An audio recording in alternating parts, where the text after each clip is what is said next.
Good afternoon, everyone. Thank you so much for coming to our National Benchmarking Conference. We're really glad to see you and hope that you enjoy your time here with us. If you have any questions about the Institute, National Higher Education Benchmarking Institute, our projects, the NCCBP and the Cost and Productivity Project, I'd like you to meet my staff, and they can help answer any of those questions you might have. Michelle Taylor is our Senior Research Analyst. Dan Ferguson is my Senior Software Developer. Did I give you a senior that you don't have in your title? I promoted him. Oh my gosh. Sorry about that. I'll talk to some people about that later. Anyway, so glad that you could come. And I wanted to remind you that we have the reception this evening. It will be right outside in the atrium. So right outside these doors, and JCCC provides great food, so I think you'll enjoy the food, and there is beverages and adult beverages available. Not now, at the reception. You have to go to some educational sessions first. At the reception, we will be doing a lanyard contest. Did anyone really bring a lanyard? Every year we try this. So we have a few lanyards to choose from. We like to say this is our effort at being green, that we recycle lanyards, and you're supposed to bring your favorite or decorate your lanyard. So we'll be giving away a prize to the best lanyard at the reception. And those of you that took one of ours this year, hope that you'll wear it around to every conference you go to. We would love to see it at AIR or HLC or SACS or SHIO or anywhere you go. We'd be happy to see these turquoise lanyards around the country. This is our hashtag. Hope that you'll tweet about us. Feel free to take pictures. Put us on social media and talk about the Benchmarking Institute and the conference. We want to say thanks to our very good sponsors. This year we have a platinum sponsor, Equifax. And I encourage you to talk to them. They've got a new program involving grad outcomes. So if you want to spend some time talking to them, I think you'll find it interesting. Our other sponsor is Ad Astra. They've been a regular sponsor for us, and they are a scheduling software company, and feel free to talk to them about how you can improve your scheduling. Yes, clap for our sponsors. I'm happy to clap for our sponsors. They really contribute a great deal to the conference. Lanyard contest at the reception, I already said that. And the prize from the lanyard contest was donated by our bookstore. They invite you to visit them. If you need directions, we'll direct you to them. And they're actually having a sidewalk sale this week, so they've got some things on sale if you want to walk down to our really fabulous bookstore. We have one schedule change. That is the Thursday workshop has been canceled. The workshop session leaders could not make it. One had a family emergency, and so we've canceled that. We will refund anybody that signed up for that. You will get an automatic refund that will go to your college that paid your registration here. So that is happening. We're sorry about that. And that's all I have. And now I would like to turn the mic over to Dr. Mickey McLeod. He is our Chief Academic Officer, Vice President of Academic Affairs, and I switched those. I think his official title is Vice President first and then Chief Academic Officer, but he's going to introduce our keynote speaker.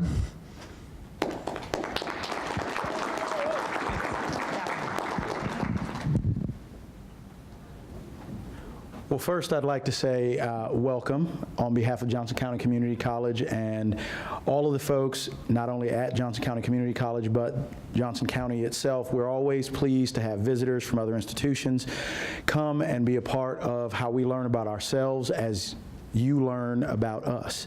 It really helps us to think about our approach to the way that we do things, to both Benchmarking Institute, which really is a national effort for us to learn about community colleges and universities as a whole.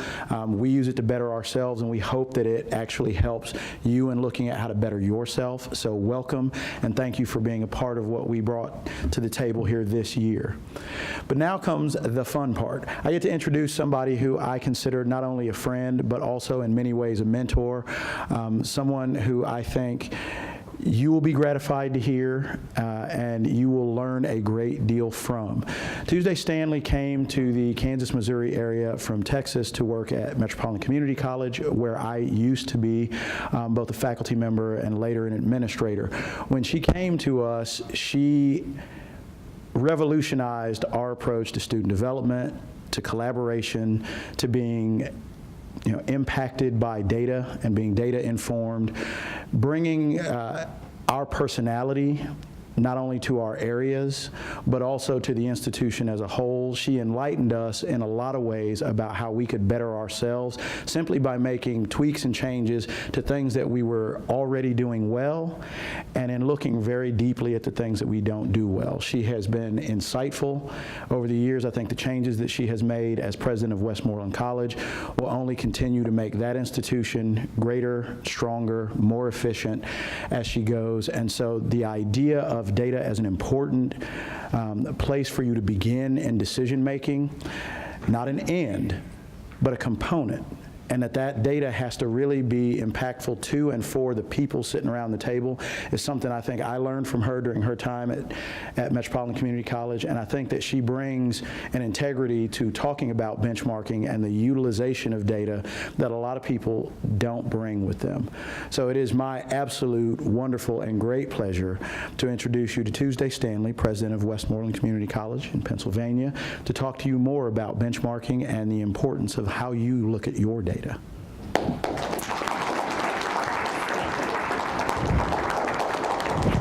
Wow, can you hear me? Should I put it, is that better? Okay.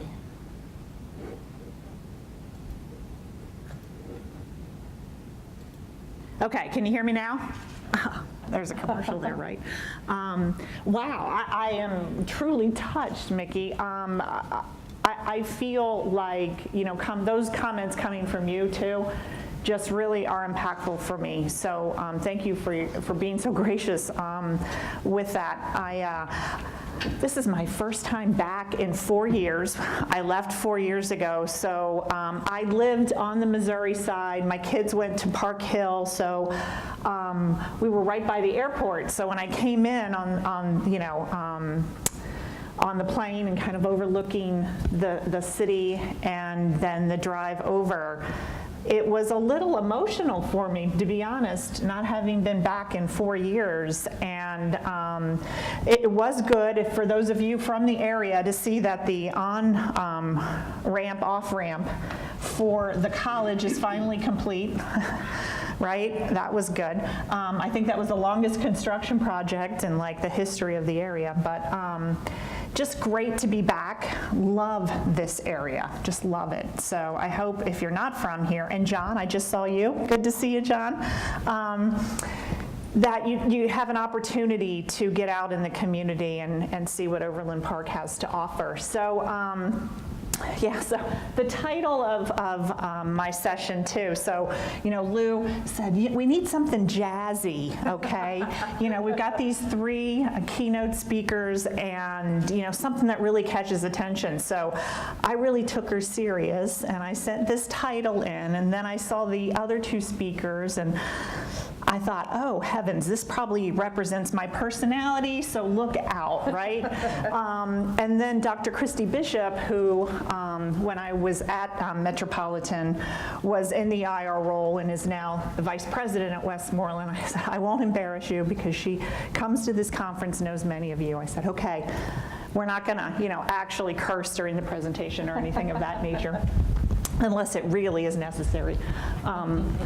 So what I thought I would cover today is just a real practical guide to how I use data to make decisions with the team. So right now I am the president of Westmoreland College. We are east of Pittsburgh. So our counties kind of butt up to Pittsburgh. We are in 3 different counties. And so I have been at Metropolitan.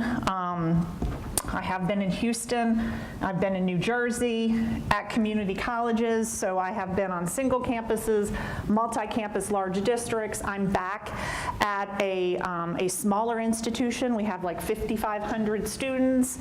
We do have a main campus and 7 centers, so we are spread out geographically, but I really like being back on a campus with the students, so it's been really nice.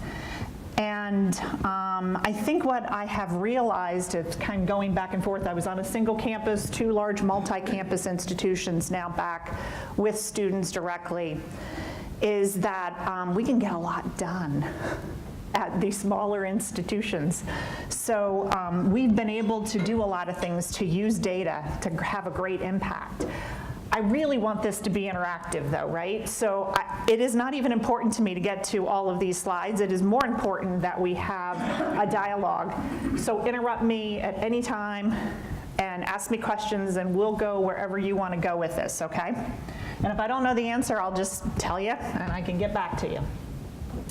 So this is really the only kind of academic slide I have. Again, most of it is about the practical side of using data, but the Harvard Business Review defines the use of data in decision making, and it is around, and these are not directly quoted, so this is sort of my explanation of the 4 bullet points. So it enhances the skill.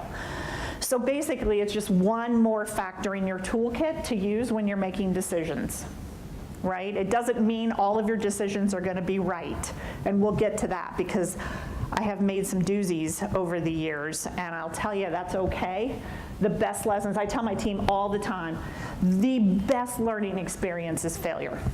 The best, right? And it is okay to fail as long as we have done everything we can at the beginning to be successful, and it is just a matter of it not working. Yeah, Joe? You say when you arrived there, did a culture of data-driven decisions exist? When I arrived, Westmoreland. no. No. So Westmoreland Did everybody is hear the question? Do you want to Want to give? repeat the question? Good job. How about that? When you arrived at Westmoreland, did a culture of data-driven decision-making exist? And the answer is no, not really. So this institution is like a diamond in the rough, okay? So much opportunity, it almost is overwhelming, right?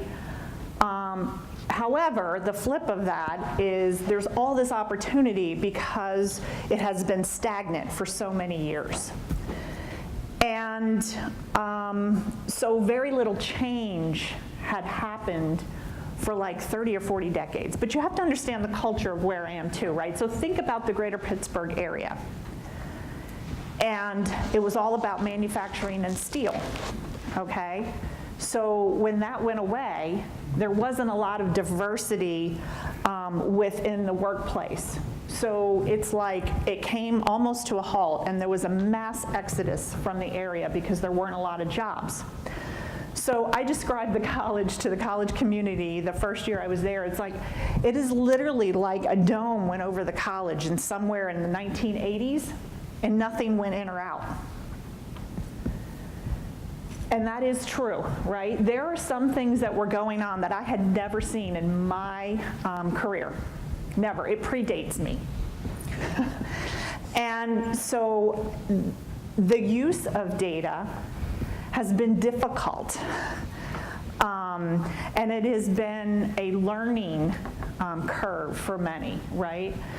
I guess the good news is that we have been able to bring some folks into leadership positions who really do understand and use data to make decisions, and that has helped us be able to move forward, because the more people that you have that are out working with everyone to teach and to interact, the better you are. So does that answer that, Joe?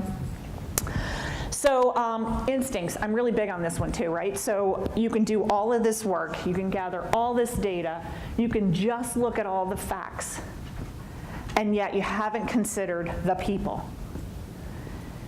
And that is not necessarily a data point, right? So you can absolutely use the data, but just as important are all of the softer things, right? Do we have the right people in the right places? Are they on board? Do they believe in the vision? Do they understand why you're making the decision? You don't need 100% buy-in, but you need enough to get the job done, and you have to stick to the process, and I'll explain that a little bit later as well. So go with your instincts, right? Anytime I've ignored mine, it has been the wrong decision. I can think of none that have not worked out that way. This greater appreciation for data. So the trends, again, from Harvard, and this was back 6 years ago, is this greater appreciation. So you're sitting in a great spot if you're in this field. The demands on you are probably much greater than they were 10 years ago.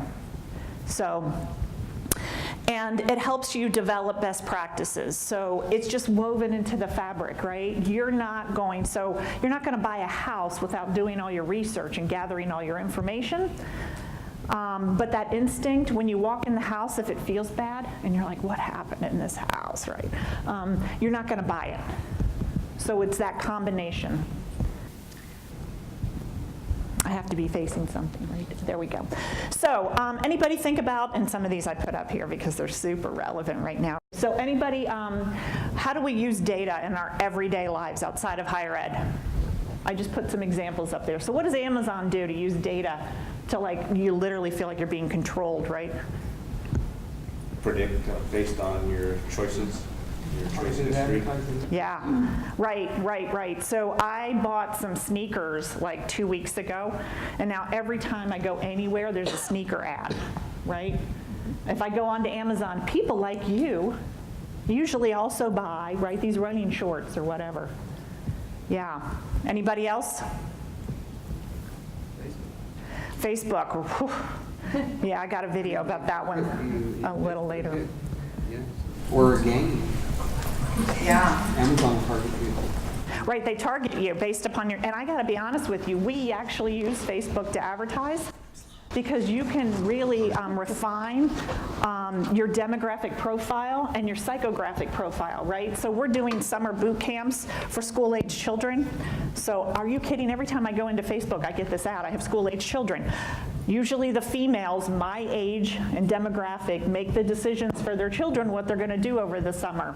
So, right, Facebook is a great place for middle-aged, white women. It just is. So yeah, we're part of this as a higher ed institution. Yeah, Google, right? We also use Google. Anybody else use Google to advertise too for your college? There was a story yesterday, I think in the New York Times, talked about all the data that Amazon and Facebook collect and the fact that Google dwarfs those in terms of its data collection through Android on cell phones and searches and all that stuff. So they've got vast quantities of data. They do, and this could be an interesting dilemma going forward, right, about the ethical issues around having all of this information. My kids love to tease me because I'm always asking my phone questions. I don't even know what I did without Google, honestly. I think I would cease functioning at this point if I didn't have Google to ask everything. And it doesn't even matter the topic. I'll just be sitting there and somebody will say something and I'll be like, oh yeah, let me ask Google what that means. So.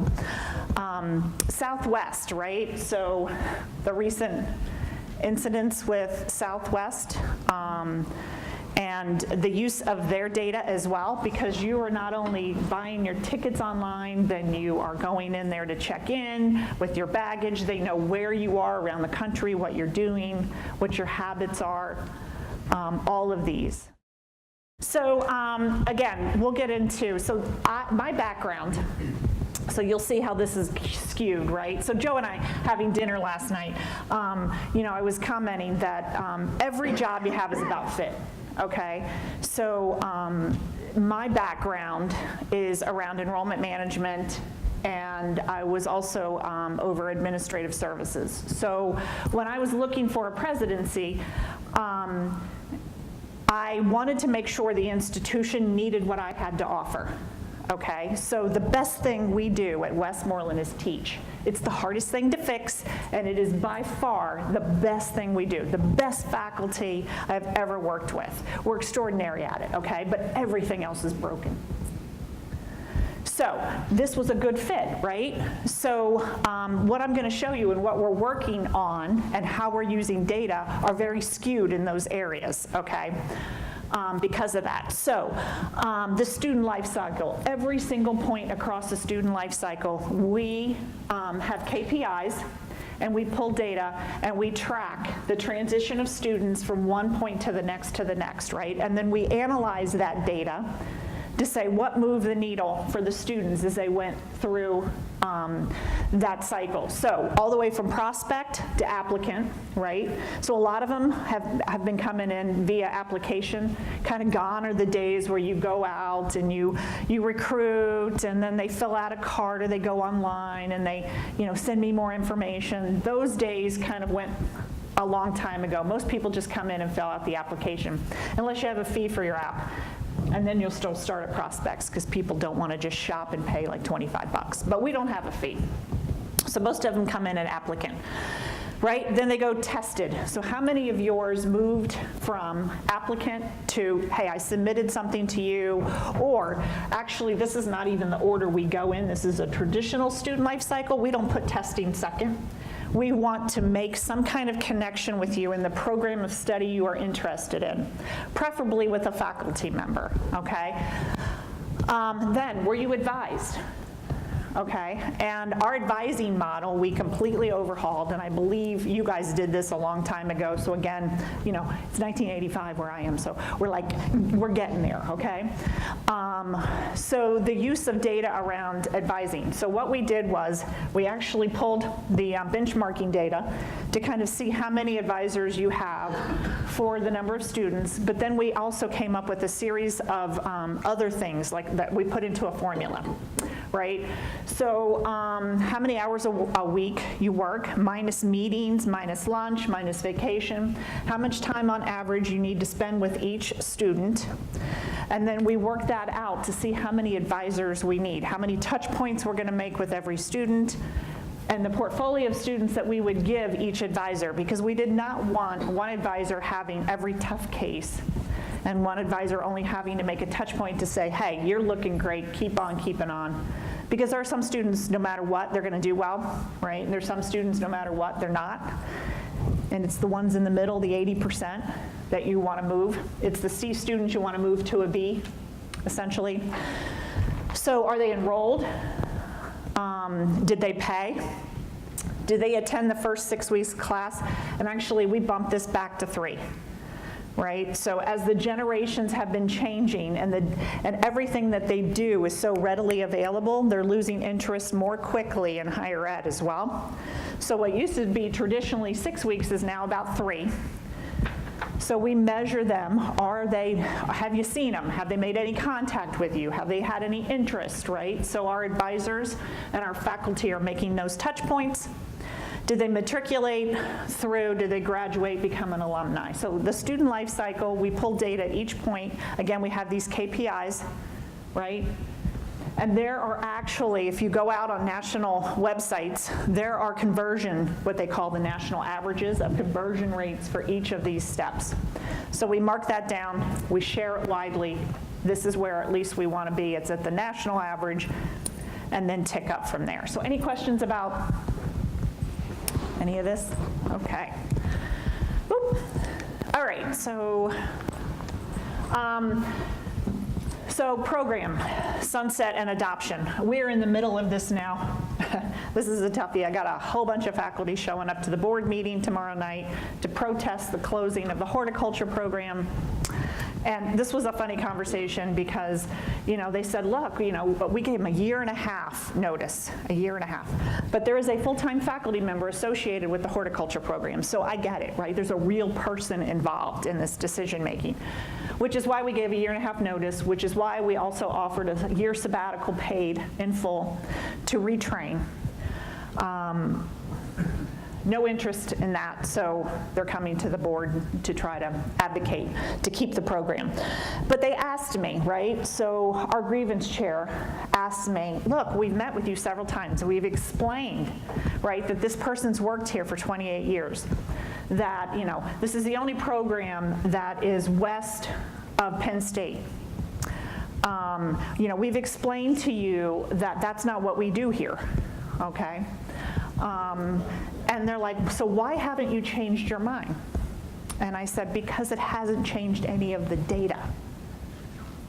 Okay, so while we take people into consideration, which is why we offered all of these additional steps for the person, none of the arguments have changed the fact that we have 5 people in the program, that they hire without any type of degree or certification, that the job demand is not high. We have all of these data factors from EMSI and from talking to employers in the area. So none of it changed the data. So we looked at market demand right now and projected. That's obviously a science and an art. What's the competition? They are right. We are the only program west of Penn State. What are the starting and average salaries? They're not super high, right? And we're not in the business of taking people's money to train them for a job where they can make the same salary working up the street, at the local retail center. That's just not our purpose and mission. A profit and loss statement and break even for the program. So we are losing a lot of money on this program, a lot. And then those partnerships. So we went out and talked to the businesses in the area. Do you hire our graduates? Well, I don't really need to because, I can hire directly from the market. We don't require them to have any training. So any questions about that? We also stopped music, not as much of an issue because that faculty member then decided to retire. I think we had 4 students in that one. Personnel. So a lot of data use around personnel. So we went through and did a total compensation study for each job classification versus the competition. As in most higher ed, it is not just the salary, because you hear a lot, well, I could be making more over here and there and there. Yeah, but, right? You don't get the week between Christmas and New Year's off without it counting, right? You don't get the health care benefits that we offer. Our benefit plan is extraordinarily rich, as it is in nearly every higher education institution. So we combined all of that, looked at the job classifications and what other people would be paying on a total comp basis. And we shared that widely with people. The number and/or percentage of employees in each job classification versus FTE. And again, this is another point that we pull from the benchmarking project. So we want to make sure we're appropriately staffed. But there's a lot more that goes into that than just looking at those numbers or percentages, right? It is how you're set up to do business. Because we are so manual, we have not automated a lot of our processes. When I interviewed for the position, I asked for one of the pieces of data that I asked for when I interviewed was a organizational chart. And I'm looking at this and I was like, whoa, okay, the institution right now has about 5,500 students. When I interviewed, it was about 6,000 or so. And I'm coming from MCC, right, which had 18, 20,000. They had as many people in purchasing as I had at MCC at Westmoreland. And I'm like, well, why is that, right? And I'm looking at all the back office functions and I'm like, why is this so heavy? So I asked during the interviewing process and they kind of looked at me like, I don't know what you mean. And so I said, well, what kind of processes and systems are you using to do things like pull reports and accounting, do budget forecasting, right? Hire personnel.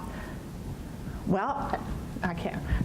So I say this all the time because I know this is recorded at Westmoreland, because I'm like, we are the last people probably on the planet that actually use carbon paper. Does anybody even know what that is? Because I didn't. Right? No, right? I see that. Look.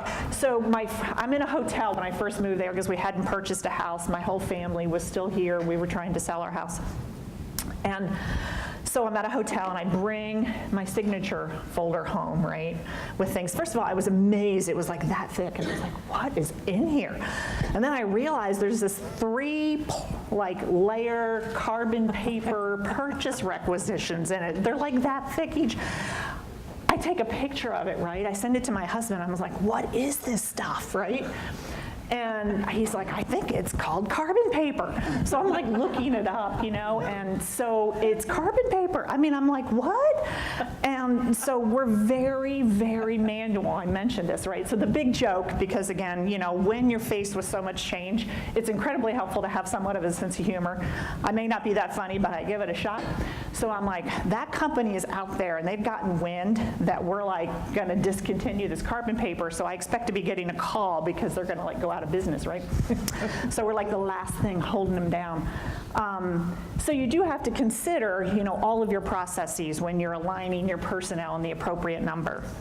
How many student-facing employees? So again, I mentioned this kind of caseload process that we went through for advisors. For me, it's really important to have student-facing positions and for us to streamline our processes, to put everything into the system, our ERP administrative software. We don't need all those folks in areas that students don't see. Super important to have accounting and budgeting and all of super important, right? But you don't need 10 people and 2 working with students. So we're flipping that. That's so popular. I know. So faculty, right? We look at average class size, the locations covered. I mentioned some of our counties are like an hour away. Full-time, part-time ratio, per credit hours taught, and other duties. So when we look at, do we need a full-time faculty member? So how we are realigning faculty at the institution is whenever we have a vacancy come up, it is not an automatic refill, okay? We ask the faculty group to come together. We provide them with this data and anything else they might need, right? Market demand, that type of thing. And we ask them to recommend where to place that full-time faculty position. So where do you want it? So that's how we have realigned. So we've had some faculty vacancies come up in areas that we don't need to replace.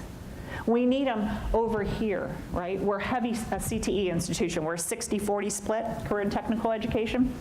Well, some of these career and technical education fields are exploding. I mean, they are just more than we can handle. So rather than a +1, we're taking those vacant positions and putting them into the high demand areas with the use of data.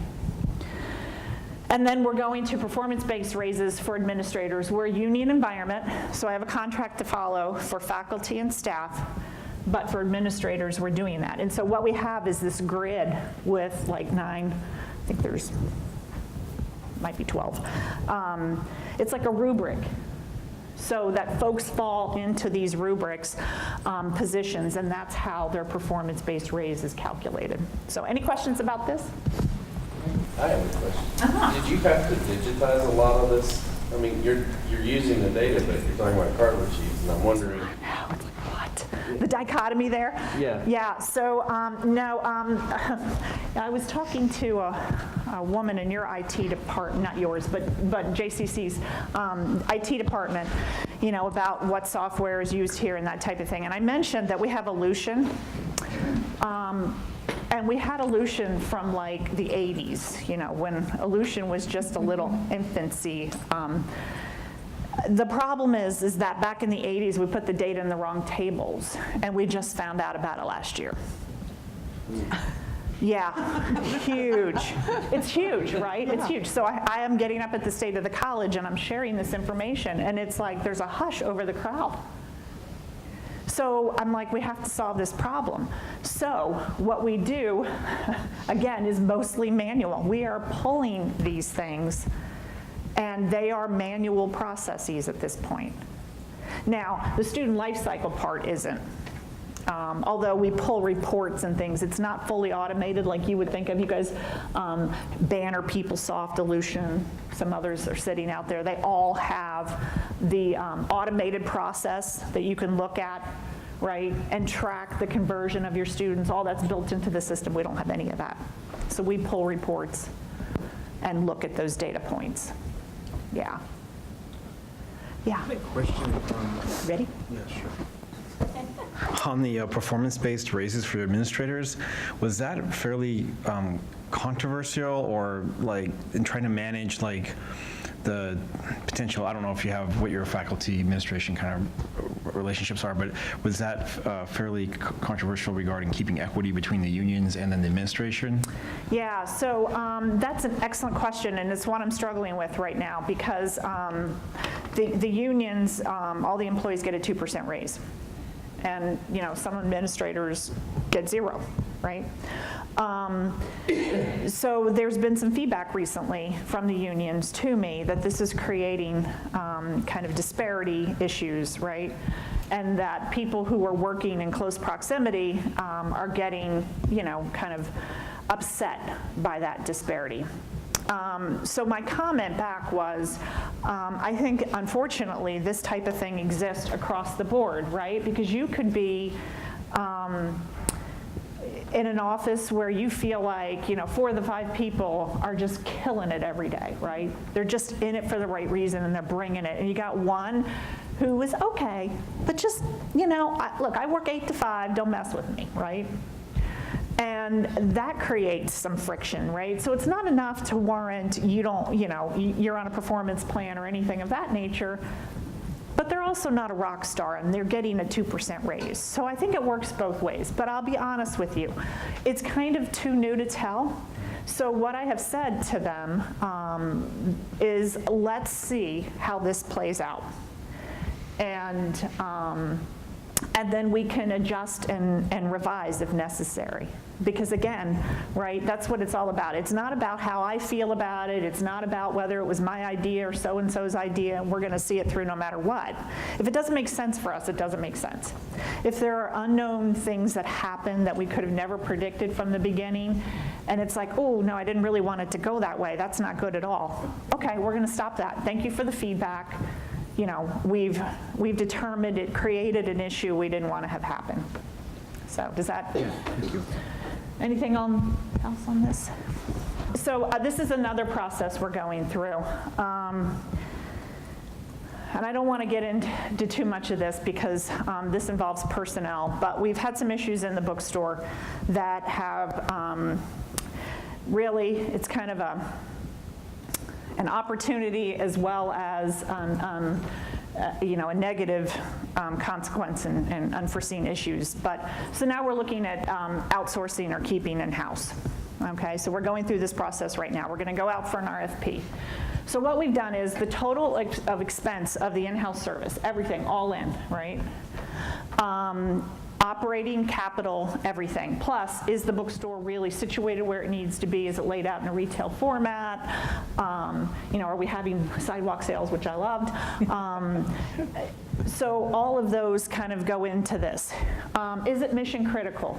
So as we, again, are kind of reshifting what we're doing at the institution, we're trying to focus on what do we do exceedingly well.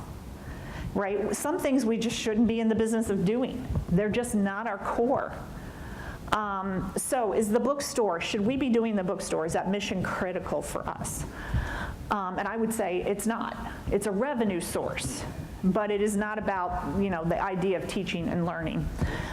Impact upon students in a transition plan, right? So we're thinking this through. If we decide to outsource, what is that impact upon students?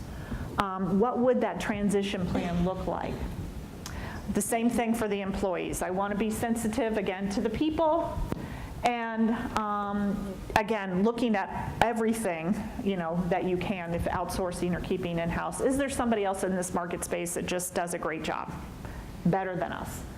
And these are all questions, they're not, facts, but they're the process we're going through is we're gonna look and evaluate the RFPs and make a decision. Because some things we haven't gone, like payroll, we looked to outsource payroll and decided it made no sense for us because we're manual and nobody wanted to do business with us, essentially.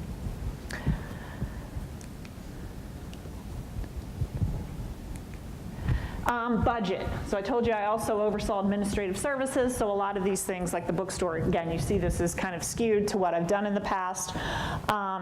So when we did a budget analysis, and this we did it when I was at MCC, and we've subsequently done this at Westmoreland, so we have peer institutions, right? So many of you who are in IR, you develop a set of peer institutions and you really compare yourself, benchmark yourself against those peer institutions. So that's what we did. And we pulled some information. Nakubo has some ratios as well that you can look at. They're sort of like benchmarking standards. Audits, if you read your audit, you will find a ton of information in the audits that it's great to benchmark against. We look at debt service. Again, revenues and expenses, reserves, and percentage of the expenses that are wrapped up in your employees. The institution, when I got there, 80% of everything we spent was on employees. That was operating. That wasn't total. That's really high, okay? So again, if you go out on Nakubo, you will see that that is pretty high. We are a service-based organization, so it's going to be higher than, somebody who's not. But so now we're down to about 72%, which is much more reasonable when you're looking at that. So reserves, if you're here and sitting in the middle of the country or in Saks, they require, your accrediting body requires you to have financial ratios. I'm in middle states. Anybody else in middle states? Yeah, they don't, which I was like, wow. That's actually bad. And I know when I was here in HLC, I was complaining all the time. I had the CFI ratio, and you had to write a response to, the HLC about why is this so bad this year? Well, gee, because we don't have enough money.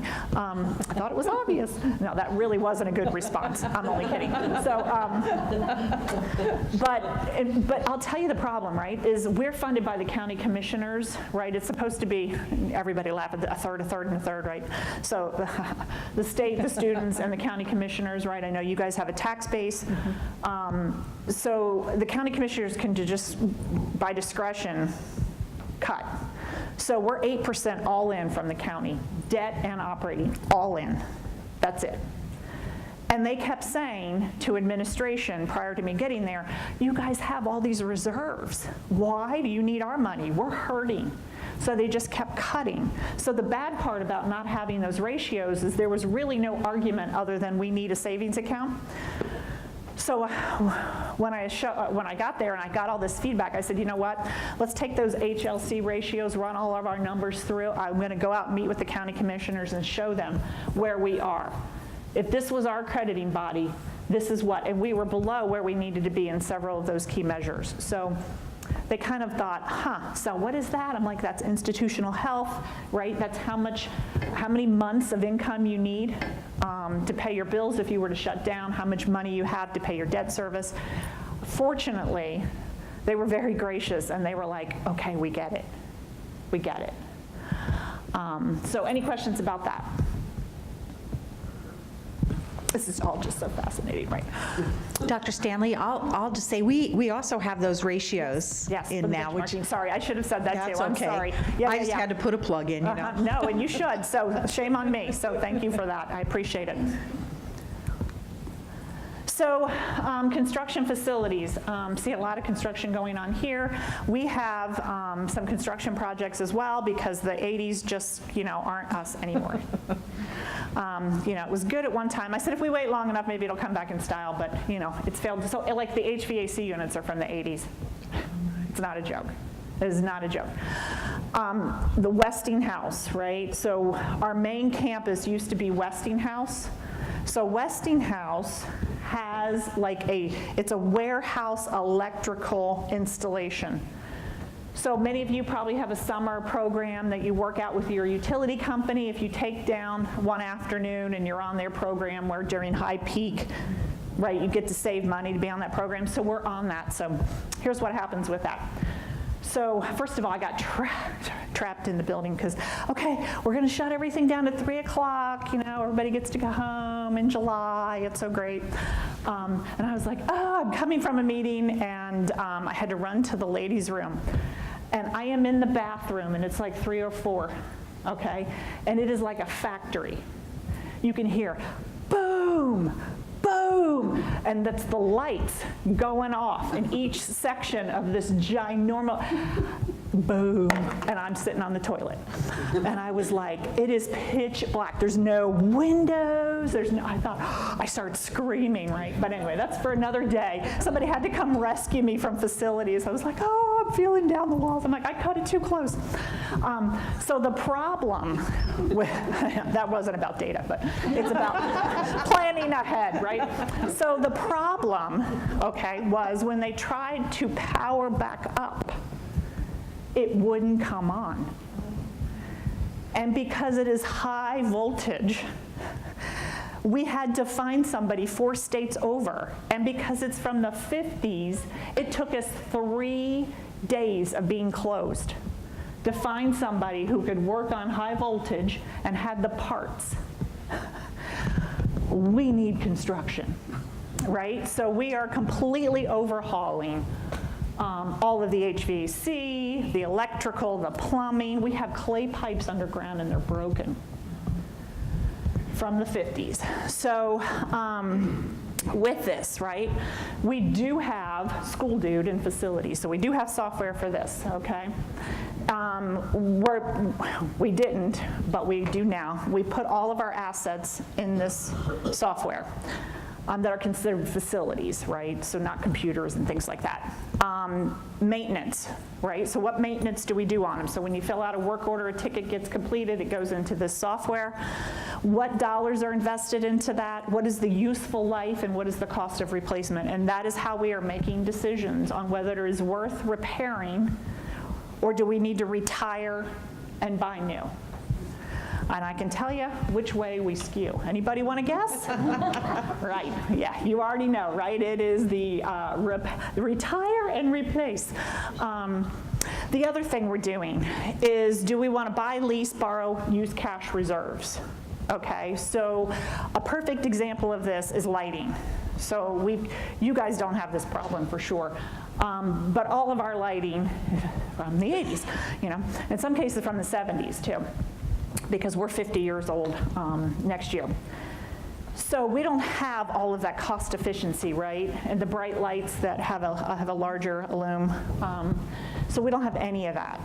Well, lighting payback is like 3 years. It completely makes sense to do that. It is a really tight payback period, right? You do not want to have like bonds or something like that. That's like a 20-year for a 3-year payback. Whereas if you're building a building, for sure, take out bonds or something of that nature. So yeah, look at the present value of money, the value of the asset, what are the interest rates, all of that, all of those data points go and factor into whether you buy, lease, borrow, use your reserves. So when we're making the decision about the ERP, because this is going to be expensive, the administrative software, this is the analysis that we're going through right now. We don't, again, you don't want to do bonds, but do we want to get a bank loan? Do we want to take out our reserves? So we'll do the present value of money and determine that. So any questions about this? All right. So we are having to downsize the institution. We are losing enrollment, almost everybody is, right? There's some areas that aren't because they're just naturally growing and, you know, you're a reflection of the community you serve. The loss of revenue, I mentioned, you know, county support is low. Like every state, we're a mess. Pennsylvania's a mess, so that's happening. So again, and I just shared this at the State of the College this semester. So we are, as a cabinet, which is senior leadership, we are meeting. We are reviewing, is it mission critical? do we have a distinctive competence in this area? Okay, so but for us, or are we just so good at this thing that we're doing, right, that we need to keep that up? What distinctive competence do we have? Is it revenue generating or subsidized? And in particular, if you combine that with the two above it, right, if the answer is no, no, no, and does it serve a community niche not served by others? And this is not the black hole that everything else goes into. Well, of course we serve a community niche. No, I mean, again, is there that distinction that this is so ingrained in the community that it actually gives us business in other areas? So this is sort of the overarching components that we're looking at when we're downsizing the institution. It's going to be incredibly painful. It has already really spurred a lot of conversation, a lot of angst. I totally get it. You know, this is real. I mean, it's just real stuff, and it's really hard stuff. And it might mean that people have to shift or go elsewhere, and that's really the hard stuff. Any questions about this?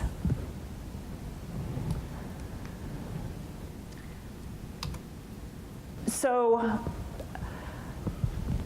we're determining the critical aspects of what our business model, right? So we basically got on a whiteboard and we defined, looking at yourself as if you're a company.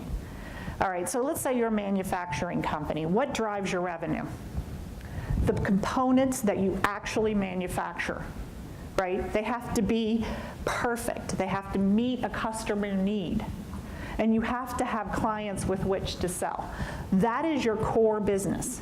So that is what we are doing. We are looking at what drives our core business. And so I use business loosely because we're higher ed.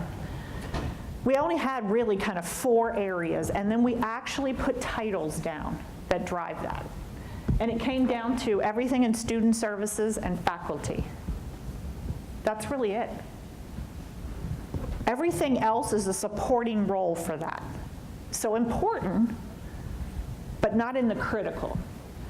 And then, have we appropriately aligned our resources to support that core business? Or are we scattered? So, in deciding, right, those titles, not people, titles, do we have the right people doing the right thing? Have we appropriately supported them through resources? So IR, HR, foundation, those are supporting roles to the critical needs. So that is also part of the process we are using to appropriately align ourselves as a higher ed institution. So I mentioned before failure. Oh, I've had lots of failure. I like to think it's making me extraordinary, but yes. Just putting 2 and 2 together, you talk about downsizing the institution. You talked about what are the critical areas, what are the things that are really the distinctive competence of the institution, and that form the core. But you just mentioned there are things around that, and those include IR, human resources, administrative services, et cetera. Are you saying that those latter services are areas that could be outsourced by that very same definition that you used before? Or are you saying there's some in-between of these aren't quite core services, but we still want to hang on to these and we're doing an analysis of that? Or no, we've decided we're going to still encompass these and they're going to be part of our, related to our core, they're just not part of our core? Right, yes. So it's concentric circles and you're deciding where right, outside the core those things fit. Correct. That is correct. So there's critical, and then there's supporting, and then there's the non-critical, right? So within that supporting, we're going through the same process of determining what are the positions within that and how do the resources align. But if we find out that we have put more resources into supporting than into critical, we need to rebalance that, and we have to figure out how to do that. To me, the outsourcing is sort of an add-on component, right? So it might be that we look at even outsourcing some of the supportive, but it's not necessarily the driver behind why we're doing this or not. It's really to see whether we've appropriately aligned ourselves internally. Now, from that might, be, oh, I didn't even look at that yet. We could outsource that, especially when you get to the third tier. But the idea is actually not to outsource. It's to focus on the critical. So does that answer? Yes. Okay. Anybody else on that other? Okay. So some of the learning moments, again, I believe in failure. As long as, and this is what I tell the team, you have done your appropriate legwork up front, right? So we don't just go into making decisions and hope for the best. We do all of our data analysis, and it helps to drive our decisions. But if in the end, after all of that, we fail, I'm okay with it. As long as we have learned and we go back and cycle through that, what ended up going wrong. So I gave you some examples. So we have a ton of opportunities I mentioned, right? In particular around enrollment, even though it's declining. But I literally failed to realize where the starting point was. It kept backing up, right? So learning last year that the data's in the wrong tables. Holy smokes, I've been there 4 years this summer. We changed the course schedule for summer and it tanked. But we did everything we could possibly do going in, right? Or we thought we did. And it still didn't work out. So then we regrouped and we massaged it and tweaked it to make it what I think is better. And guess what? The team that worked on that had a lot of aha moments, and they were like, oh, so the next time I know to do this and this and this differently. So when is enough? So I mentioned data is just one component in your toolkit. So you're never going to be 100% certain. You can collect data till the end of time, right? You can have meetings, you can have discussions, and there will be something unforeseen. And so you will either have to be resilient, right, and just sort of go with it on the fly and adjust and communicate and over-communicate and think you've communicated enough and communicate some more. Or it will be, yikes. So I mentioned to you before, we may be pulling back on some things or adjusting some things, and that's just the way it is. I'm human. I make mistakes every day. I just own it. We try to be better. The expertise, right? So we're all at the table for a reason. We bring something to the table, speak up, share it. It's a great part of the decision making.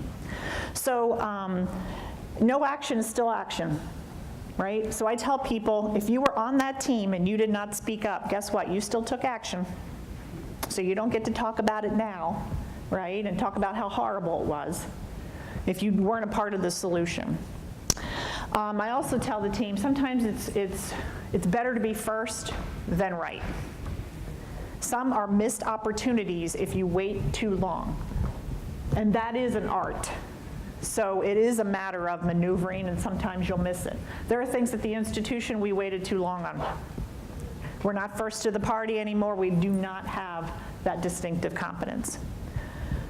So this last one is so critical.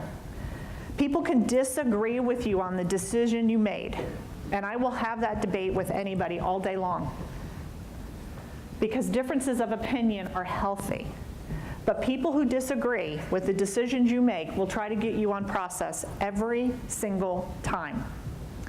So whenever we are making a decision, we line out the process and we go over the process and we talk about the process, and I make sure, okay, what are you going to do in this, and what are you going to do in this, and what are you going to do? Because you will lose the decision, which may be fabulous for the majority of the people, right? But this handful of 5 over here are working full time on shooting down, well, you didn't do this step, or you didn't do this step. And you may have to backtrack just on process alone. I have learned the hard way on this one, trust me, right? Any questions? Come on, doesn't somebody want the microphone thrown in it? No. I have to go home and get some of that. Those microphones are cool. Thank you for sharing this. I feel like Cambridge Analytica, I know everything about you, at least about your job. It's been excellent, just opening your soul to us. Are you enjoying your work? I love it. Do you know, I've taken a twisted path to get here. I started out in banking and went to manufacturing company and then went into higher ed. So it's not anything I thought I would be doing with my life many, many years ago. I just feel so blessed to be doing this work, and I really feel very, very blessed that the teams I haven't had an opportunity to work with are just extraordinary. It just makes coming to work so great, right? So, you know, being president is tough, I'll just say, and that's not a, oh, you know, woe is me. It just is, and I think these jobs have gotten tougher over the years. You're one person, so everybody knows what you're doing, what you're saying. You know, everything you say and do is analyzed, and, you know, I have people that turn it around and, well, you know, you did this or said this, and that's hard at the end of the day, right? I have a family. You know, I was telling Joe last night that this work-life balance doesn't exist. So if I didn't love what I was doing, you know, it's sort of like, what would this all be for, right? I mean, I leave my kids every day, and I'm gone a lot, and I work a lot. So you have to love it, and I do. Thank you. Yeah. Yeah, so have I said too much? Is that where you're, like, you feel like you know me? Oh, gosh, right? I love your honesty. Oh, God. Who's next? Really do like this thing, thanks. I just have some follow-up questions about the horticulture program. That one really struck me because you said that there were 5 students in the horticulture program. That was one of the bases for potentially shutting it down. At our institution, if they shut down every program with 5 students in it, we'd have Nothing.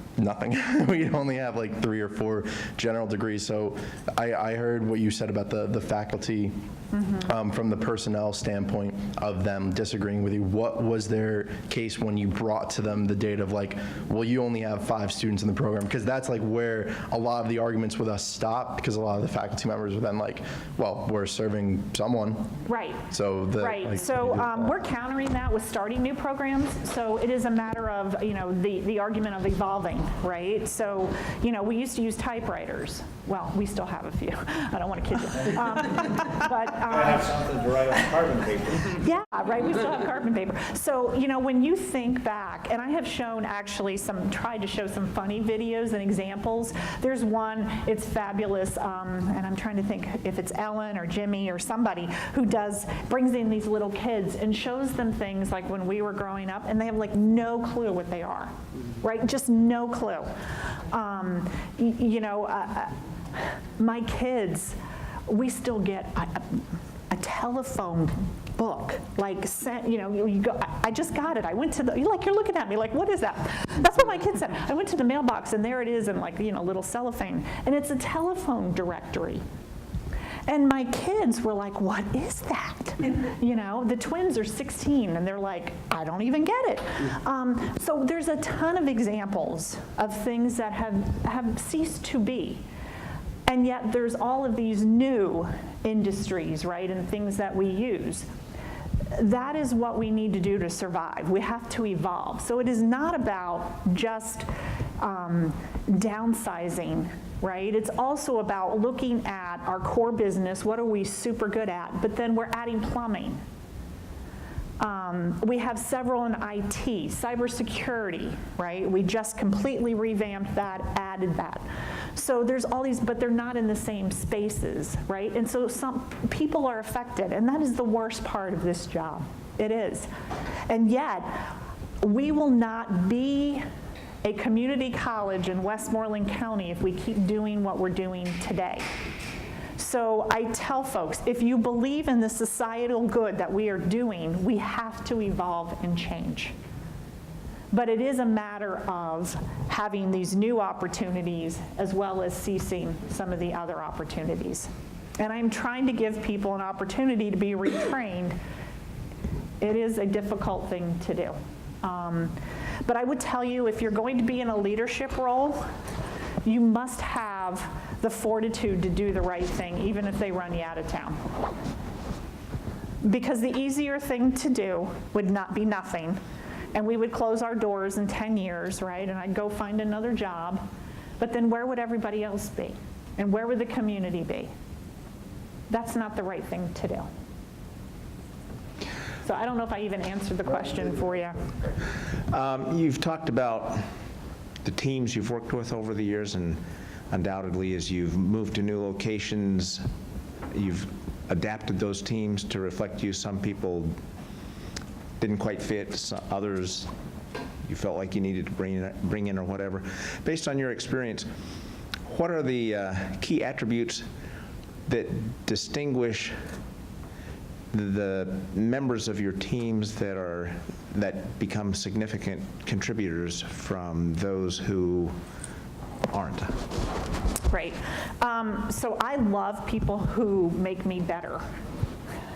So I like people who ask tough questions and who say, I don't really think so, and here's why. I love that.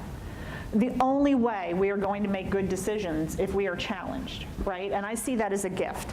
I think if I sat in a room and everybody was like, great, I couldn't do it. I just could not do it, because I'm like, that is not even the case.